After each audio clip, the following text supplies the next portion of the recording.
First advance structure मु एबे आउ तांको विषय कथा हेबाकू चाहू नाही से एहा को आउ करि परिबनी मु आउ आपन को पसंद करू नाही। गाइज ए सब सेंटेंस को आमे हमर डेली लाइफ रे बहुत व्यवहार करथाउ जोटी कि आमे कहिताउ एबे आउ एहा को आमे इंग्लिश रे कहिताउ एनी मोर। चलंतु यार कंप्लीट स्ट्रक्चर जान नबा। प्रथमे आपन को लिखबा पड़िबो सेंटेंस तापर आपन लिखिबे एनी मोर। चलंतु किछि एग्जांपल संगरे या को भला भाबरे बुझिबा को चेष्टा करिबा। मु एबे आउ तांको विषय कथा हेबाकू चाहू नाही। I don't want to talk about him anymore. I don't want to talk about him anymore. से यह को करि परिबनी। She can't do it anymore. She can't do it anymore. से एबे आउ ता विषय सुनिबा को चाहे नाही। He doesn't want to hear about her anymore. She doesn't want to hear about her anymore. मु आउ आपन को पसंद करू नाही। I just don't like you anymore. I just don't like you anymore. तुमे एबे आउ एठी रहू नाओ।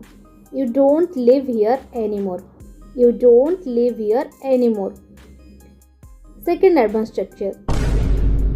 जेतेबेले पढ़िबा कथा आसे तुमे बहाना करबा को लागो। जेतेबेले इंग्लिश कहबा कथा आसे तो से डरी जाए। जेतेबेले किछि करबा कथा आसे से पछ घुंचा दिए। पिला माने एई सब सेंटेंस को हमें इंग्लिश रे केमते कहबा।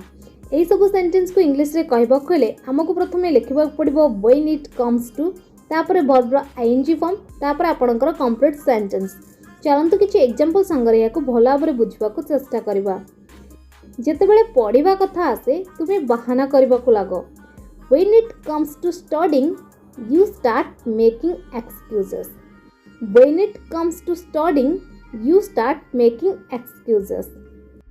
जेबे इंग्लिश कहबा कथा आसे तो से डरी जाए। When it comes to speaking English, she is scared. When it comes to speaking English, she is scared. जेतेबेले किछि करबा कथा आसे से पछ घुंचा दिए। When it comes to doing something, he backs off. When it comes to doing something, he backs off. जेतेबेले पैसा देबा कथा आसे तो तुमे फोन रे कथा बा आरंभ कर दियो। When it comes to paying, you start talking on the phone.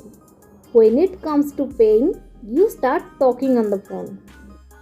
जेबे रोसई करबा कथा आसे से बहाना करबा आरंभ कर दिए।